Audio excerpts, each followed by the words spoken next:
Salamat sa manindot nga awit, no? Sister April Solis. Ang awit ng pahinundong ka na to, nagkaingon nga mukanto ko kang Jesus. Inang awit, I think, kantuning babae na tusi katubig ng ilugo ko ng Izonan nga gusto din siya mato ni Kristo harong muhikap sa sitsit, no? Sa dihang nakahikap siya sa sitsit, usahay si Kristo nagpa-wala-wala kung di siya kay balo, no? Eh, nakalitan niya siya, pizza ko. Kung ikaw ay babae na nakahikap ni Kristo, kuyawan mo kami. Pagka-reaction ng Kristo, pizza mo nakahikap ako. Huwag tayo ba si Kristo, di mo pahikap, no? Pero, kaya ba mo mga igsoon nga nakalibaw na daan si Kristo, wala pa mahikap ang babae. Gusto lang ni Kristo nga imong i-recognize yun, no? Ang imong pagtuo. Tutungod niya itong pagtuo na ayaw ang babae na gidugug tusig ka tubig. No, it's a miracle na nitapos na itong panahon. Apan, dili na mga tumi, walin na ito. No? Ako pasalamatan si Brad Barintos. Ako gini-request sa Combat Police. Ganto ko pinagkakay, hindi mawa na rin. Why one time, Brad? Amo, why ka na sa tubig, Brad? Si Mama Bibi, wala giguganahin siya pa. Hindi mawa na. Pero ingon siya, mahunong sa din yung anak, si Bata. Nawabila kong din prihato sa Ismana, wala siya parang kay Bagyo. No? So praise the Lord. Kapag sa dili pa, mag-abot ng Mexon. Diyos galing na ito ng mga naskatasan sa kalangitan. Ang itubyan kanimo ang programa karon, itubyan ko Diyos na ang mapulong, magagula sa mga papatinaguyod sa mga kapupulong at bihi ang kasing-kasing paguna-una sa mga kaigsunan ng maminaw ng kini ilang masaktan o makinabugayan ko na ikaw mawalo. Pilitan ng isaling kasalamatan ng malawat sa ngalan ni Jesus. Ang title ng ito sa ito ang pagpalasin ka ng gabiyon, what is your backpack? What's in your backpack? Sa iyo pa ako walang certificate. Kung sa kanisulod sa iyo ang bag, no? Mga isuot, next. Nakita ka ninyo mga isuot? Tingalin, makasabot na mo kung saan na iyong libuhan, no? Kini nga tao mga isuot, nidesisyon niya siya sa kinabuhi nga muadto siya sa bukid nga daw nindot yun kayo nga bukid. So, he is preparing himself. Andam siya sa iyang bag na puno sa iyang mga gikinahanglan. Essentials, no?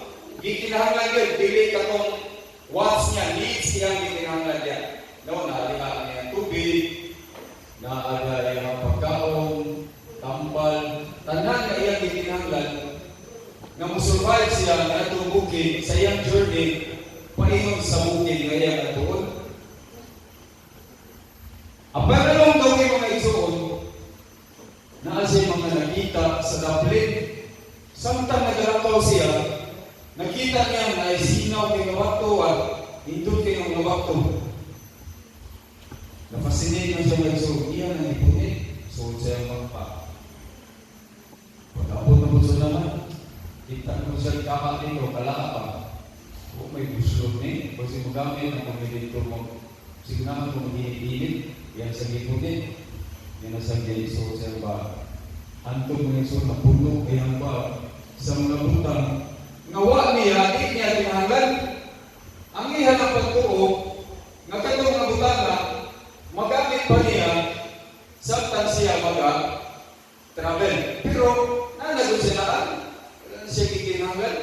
Nana siya talang na iya nila para mag-survive siya. Apan tungod sa iyang katibog sa mga buta na iyang magian, iyang ipagsulod sa iyang bag. Lakto pa guys ko yung mga isuon.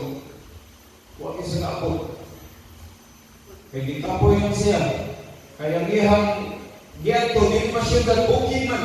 Sunay, takasun. Sa kabukat na sa iyang mga ipagpunit sa iyang nagian, huwag isa natunga sa iyang journey, kuyapan siya ng isuon.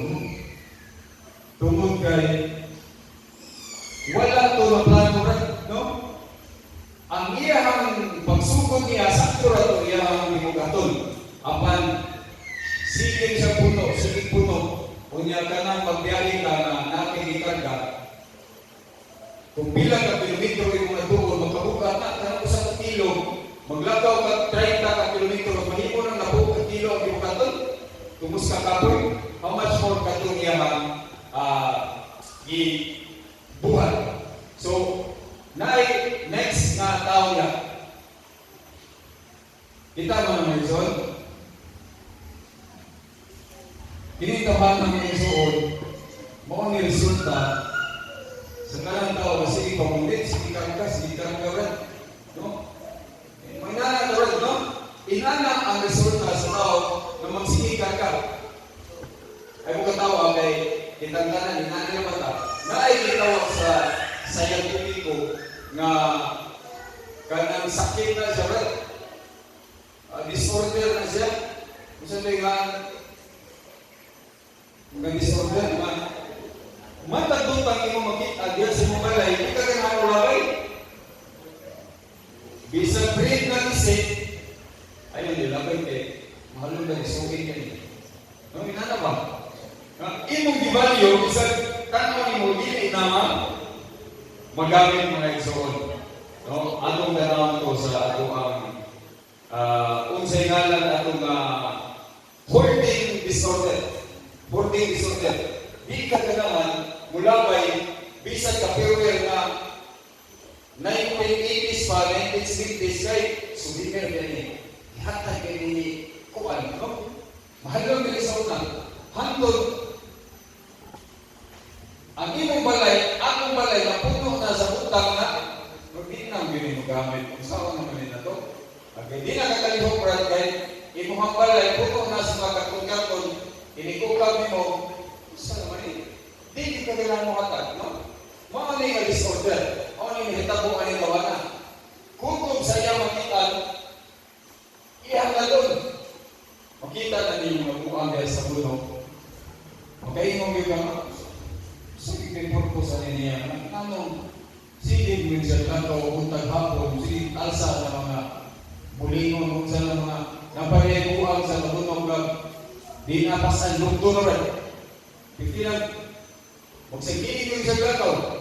Ako may kinahamatabang kay patuon manugang nilambot ka, pasagkan na ganun siya.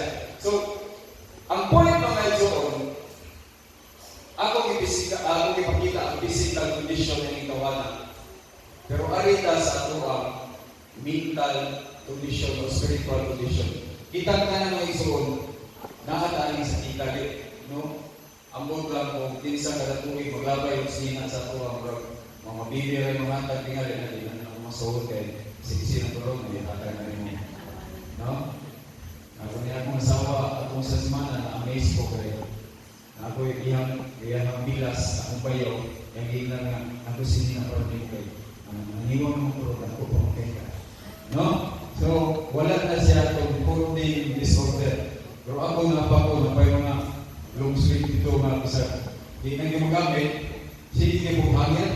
No? Gagkanan niya yung aparato, siya, ako ang anak, wala na yun siya kasulat sa sinina, kaya murot na sa sinina, sige, so dito, di na yung magamit, itaw, kung tanaw.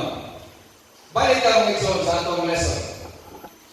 Si Kristo ang nagsuon, gusto nga kita maglakaw pa ito sa langit, na wala tayo daghang bitbit. No? Wala tayo daghang na bitbit. Sama ng giingon sa kapastor nga si Chris ang Satanas wala ito na mag-uol kung magsagrista ko rin. Wala ito na mag-uol na musikpa ka. No? Kaya si Satanas nakibaw Nga ka ng mga ginagmay lang niya, nagsinpa lang dito, pero usay ka ng ginagmay niyo mo nga kalabot, ay mo na isulod. Ginagmay ng mga kahipos, kaisunan, ay mo na isulod sa inyong makpa. No? Ginagmay ng mga kanang disagreement, nga imo yung tagaan o bukat na gibukaton yun nga rason, ay mo na isulod. No? Kanang imong kahapol, ginagmay ng kahapol. Ginagmay, hindi ginagto ang kahapol. Kaya usay na ngayon ni mo hapon. Kahapol, trabaho sa inyong pangayon, kakapulan mo, hindi ka matag sa siko. No? No, usahay, kabantay mo na yung mga ngayon sa planners, na ang isa magpunto diya. Nagi mga ngayon diya nga, hindi ko pagkiklawas. Ika na, huwag kayo kasi nga, maghihatago ka, mga ngayon, ipagkita ka kasal, trabaho ka, kaya mo maglawas. No? Nasa isahay, ayaw paghatag kay, dako mo na, ang mahatag may lahat. No? Pili na ang problema na ito. No? Pili paghatag 5 ka, mga ano, 5 days. Sabi na nasagitan siya trabaho. Basta hindi mo maghatag ka, huwag pakibaw sa iyang rason, kung nga na ngayon na siya, at kung tataw, likod kayo, pero natin may asawa ka, nagkihatag tambal ka, no? So, ina na mga igsoon, balita sa ito ang lesson. Usa sa mga makadaon sa ito ang backpack, hindi pagkahamol yun. Sa una, hiling yung kanang pamusil o unggoy. At tumisa katabako o yung supapa, pamusil yung unggoy kay mga unang yung unggoy sa na. Hindi pa man wala pa may kailangan hindi na ipakaon. Nalamig ka ng unggoy. Pamusil yung unggoy. Kanya kaning mga unggoy na say kaning tuhukot ayaw ng unggoy yan eh. Murag maunay ligil sa mga unggoy. Nanay ka po.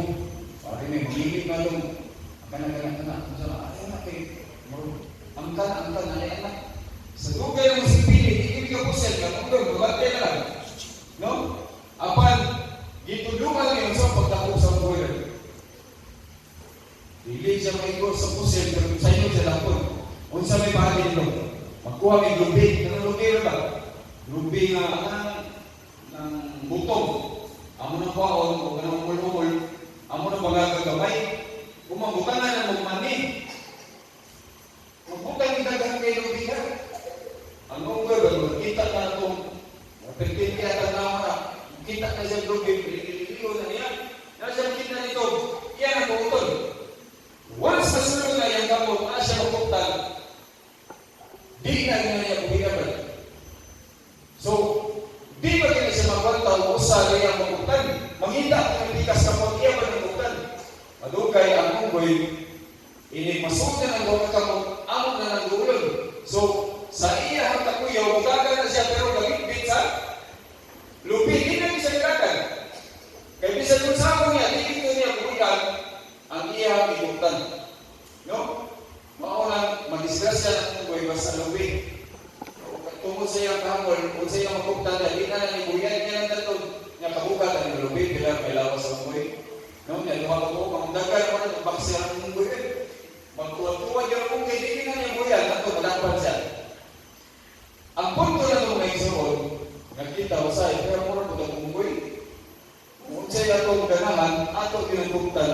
Ang tibawa kita, nagdiit na na pwede, dahil dito sa langit. No?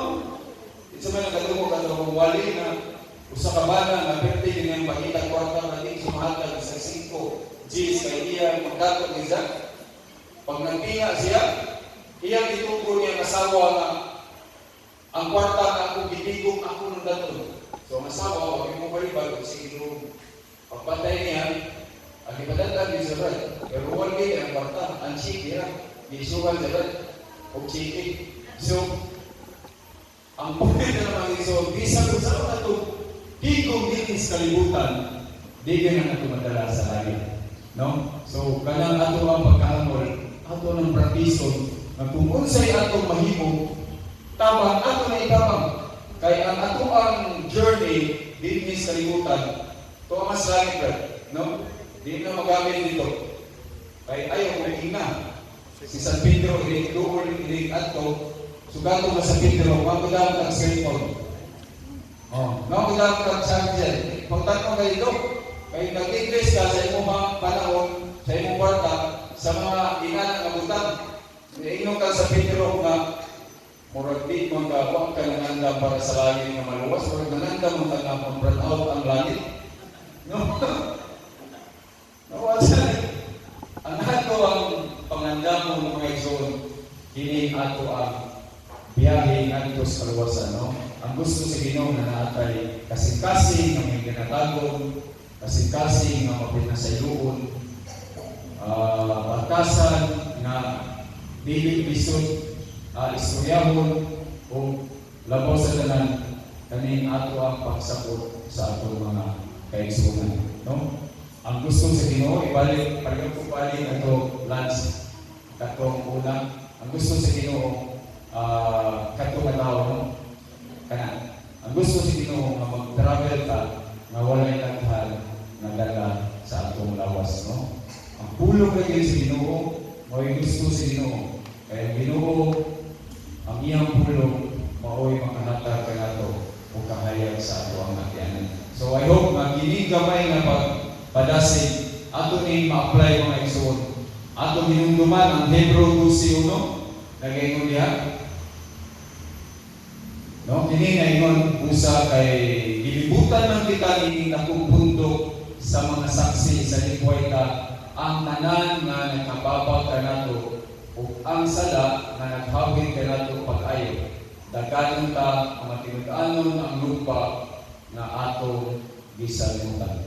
So mga igsoon, sa ato mga kalisod nga ginaagian, ato nang gihatag sa Ginoo, ayan ay isod sa ato ang makpa. Atong tanaw ang gugma sa Ginoo, man ay isod. Kay once ma-feel mo ang gugma sa Ginoo, ato po nang ma-share. Mo na giingon nga, dili ka kahatag og gugma sa imong sinagaw kung ikaw mismo walay gugma gikan sa Dios. I hope na kini ato ang kanunay nga hinumduman aron kita sigurado na makaadto makaabot sa ato ang lumba nga giapilan o mapisarap.